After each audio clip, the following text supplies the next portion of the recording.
ट्रिवियामेट किस लिए इस्तेमाल होती है, ये शुगर को किस तरीके से कंट्रोल करती है। ऐसे मरीजों में भी इस्तेमाल होती है जो पहले ग्लूकोफेज इस्तेमाल करते हैं या इंसुलिन इस्तेमाल करते हैं, और इंसुलिन या ग्लूकोफेज के इस्तेमाल से भी उनकी शुगर कंट्रोल ना हो रही हो तो इस ऐसे मरीजों में शुगर को कंट्रोल करने के लिए ट्रिवियामेट का इस्तेमाल करवाया जाता है। ये लबलबा को इन्हांस करता है।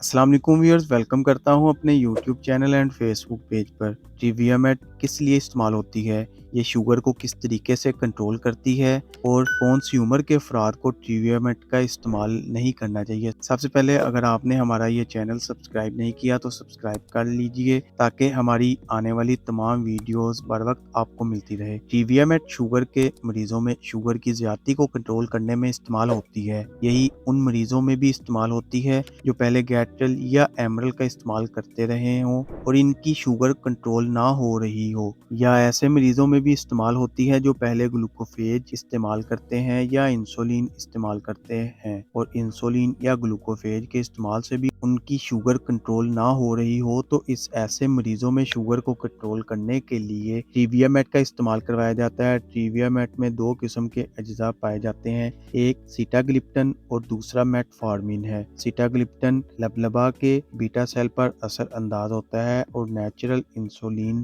प्रोड्यूस करता है। ये लबलबा को इन्हांस करता है ताकि वो ज्यादा से ज्यादा इंसुलिन प्रोड्यूस कर सके। मजीद ये कि सीटाग्लिप्टन अल्फा सेल पर भी असरअंदाज होता है। नतीजतन ऐसा होता है कि शुगर कम मकदार में पैदा होती है। इसका दूसरा इंग्रेडिएंट मेटफॉर्मिन है। मेटफॉर्मिन शुगर के बनने के अमल को कम कर देता है और आंतों के अंदर शुगर को अब्जॉर्ब करने की सलाहियत जो है वो कम हो जाती है। इसकी वजह से ज्यादा मकदार में शुगर खून में शामिल नहीं होती और शुगर की मकदार खून में कंट्रोल में रहती है। ट्रिवियामेट के इस्तेमाल से या अक्सर ऐसा जो इंसुलिन रेजिस्टेंस है वो भी कम हो जाता है। बाज मरीजों के अंदर इंसुलिन रेजिस्टेंस पाई जाती है कि वो इंसुलिन लगाते हैं लेकिन इंसुलिन इन पर असर नहीं करती। यही मेटफॉर्मिन इंसुलिन रेजिस्टेंस को भी कम कर देता है और इंसुलिन की अफादियत ज्यादा हो जाती है। ट्रिवियामेट के डोज का तयन बहुत ही सोच समझ के करना चाहिए। GFR का टेस्ट लाजमी करवाना चाहिए। ये टेस्ट गुर्दों की सलाहियत को जांचने के लिए इस्तेमाल होता है और ऐसे मरीज जिनकी उम्र 60 साल या 60 साल से जायद है उनको ट्रिवियामेट का इस्तेमाल कतई नहीं करना चाहिए, क्योंकि